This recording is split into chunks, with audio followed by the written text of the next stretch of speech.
Now, folks, don't even dare to touch that dial. This is still the new Yankee workshop, except instead of being in the workshop, I'm on a river.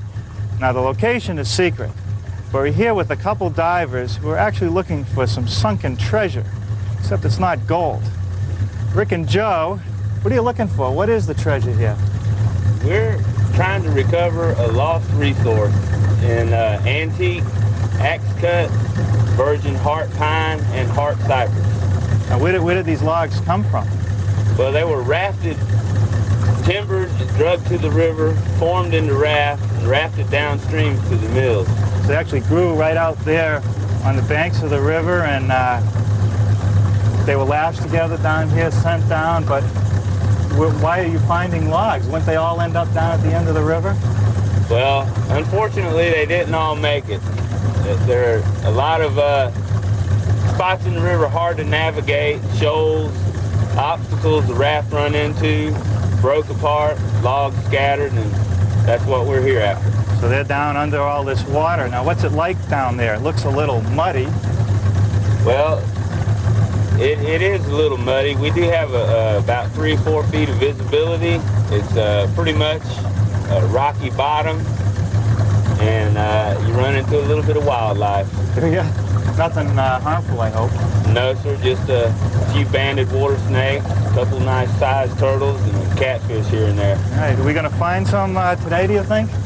Well, we're coming up on a set of shoals here in a minute or two that is a prime location to find the logs.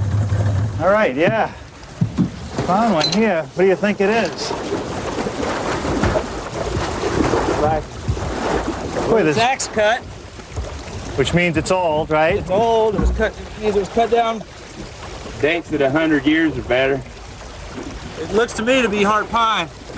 No limbs. I don't know if I can find any lash rings or any peg holes where they drilled it to peg it together. Oh, there's moss and everything growing on it. You would think with the water running this fast, there would be nothing on it. And you just lifted out the log that must be 30 feet long, like it was nothing. How could you do that? These logs, when they're in the water, are almost neutrally buoyant.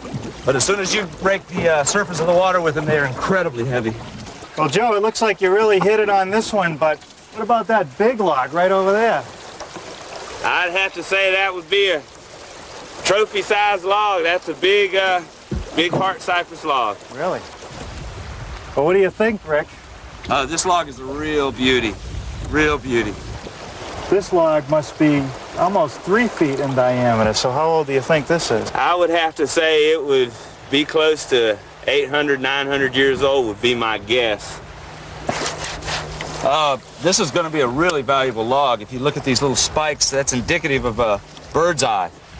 Okay. And bird's eye heart cypress is really valuable. It's really beautiful. Well, I'm glad you found this one, and I'd like to watch you harvest it, but for the amount of time we have today, I don't think we can stick around for that. Well, you're in luck. Early this morning, Joe and I went downriver and we found some smaller logs, heart cypress logs, and we've got them at the landing if you want to go take a look at them. Love to. Joe, how long do you suspect that log was sitting in the bottom of the river? I would expect 100 years, maybe better. Really? What surprises me, though, is that wood in the water like that for 100 years, that it's worth anything. Well, it's not rotten.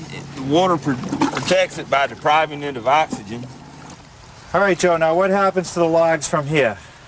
Well, that's when this fella over here takes over. Hi, Norm. Hey, George. What do you think of that little operation on the riverbank? Well, I think your guys had a real profitable day. They found some real nice cypress and pine Well, I'm down glad to there. hear it. I'm glad to hear it. I hope y'all had a nice time. Oh, it was great. What's going to happen to all these logs after you get them loaded on the trailers? Well, we're going to truck them back to Florida to our sawmill, where we'll cut them into lengths and then saw them into lumber on the sawmill. We'll stack it out, air dry it for 2 to 3 months, then kiln dry it and then mill it into flooring or paneling or cabinet wood. So it's available to all the cabinet makers and home builders Anybody around the would like country. it. That sounds great. How much does it cost, though? Somewhere between $3 and $5 a board foot. Okay, so you're not Depending giving on it the away. grade. No, Yeah, sir. you're not giving it away, but for that quality of wood, I guess it's worth it. That's very much. And for all the work these guys had to go These guys through. go through a hard time to get this. Well, thanks a lot. Well, it's We my thoroughly pleasure. enjoyed it. It's our pleasure. Finding the cypress was an important first step. But now it was time to start thinking about building a prototype. And even though I really like the lines of this antique bench, I thought I could make a couple improvements. And one of them was with these boards along the back of the bench. They're just simple square butt joints. And these boards are going to expand and contract with changes in humidity. You really can't hide a joint like that. So I decided on my prototype that I would celebrate the joint. And what I've done is just slightly chamfered the edges of all the boards. Now on the antique original, at some point in time, the old seat must have rotted away and it was replaced with a piece of plywood that had been painted on the top edge. It's been on there about 10 years and it held up really well, and I'll show you why. It was actually made out of not just ordinary plywood, but this plywood, MDO board. It's a plywood core and a paper surface. It's waterproof and it holds paint really well. In fact, they make highway signs out of it. But I don't think a piece of plywood or even MDO board is going to look good against this nice cypress. So I did a simple glue up. A couple pieces of 1x8 glued together with a good waterproof adhesive. Now, a couple more things about the old antique that I noticed. The boards at the bottom were tightly butted to the back and the front, and even pretty close together, and that they used ordinary screws which will rust. The problem with this is that it's not a totally waterproof project. Some moisture is going to get in there. So when I built the prototype, I deliberately spaced the boards at the bottom to let air circulate in there. And I went down to my woodworker's store and found some stainless steel screws. They'll never rust, and even if they get wet, they won't stain the natural wood. I'd also like to take a moment to talk about shop safety. Be sure to read, understand, and follow all the safety rules that come with your power tools. Knowing how to use your power tools properly will greatly reduce the risk of personal injury. And also, remember this, there is no more important safety rule than to wear these, safety glasses. Now last night, before I left the shop, I glued up the panels that I'm going to need to build our bench, because the waterproof glue has to cure for about 6 to 10 hours before you can start working with the panels. And I'll show you how I did that.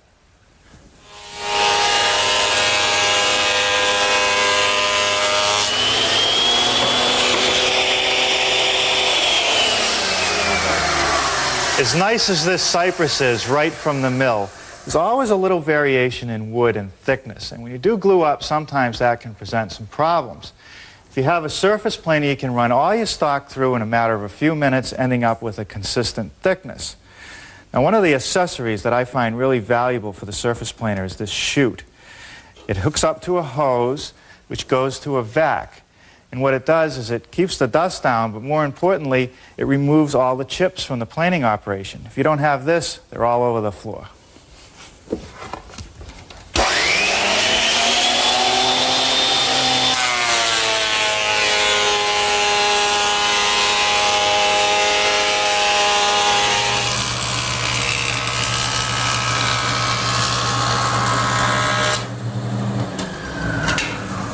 Now, if you have a joiner like this, and you should, that's the preferred way to straighten the edge of a board.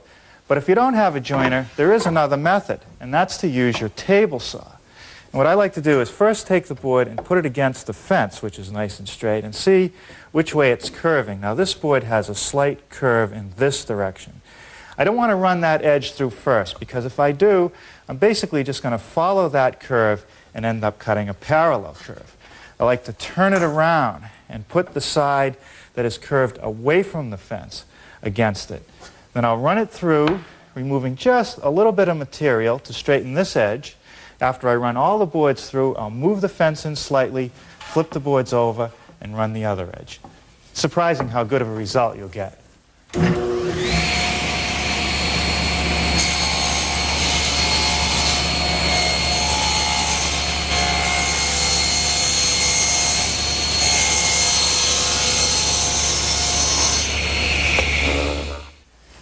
Now I'll just move the fence a 1/16 of an inch closer to the blade and rip the other edge.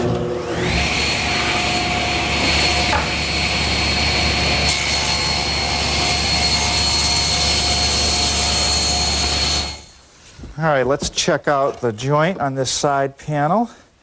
Pretty good considering I just used a table saw. Now to secure this joint together, I'm going to use a waterproof glue that's generically known as resorcinol. It comes as a little kit. There's 2 parts, and it's not cheap. It's $18 for these 2 cans, a resin and a catalyst. You mix it together by volume. 4 parts resin, 3 parts catalyst.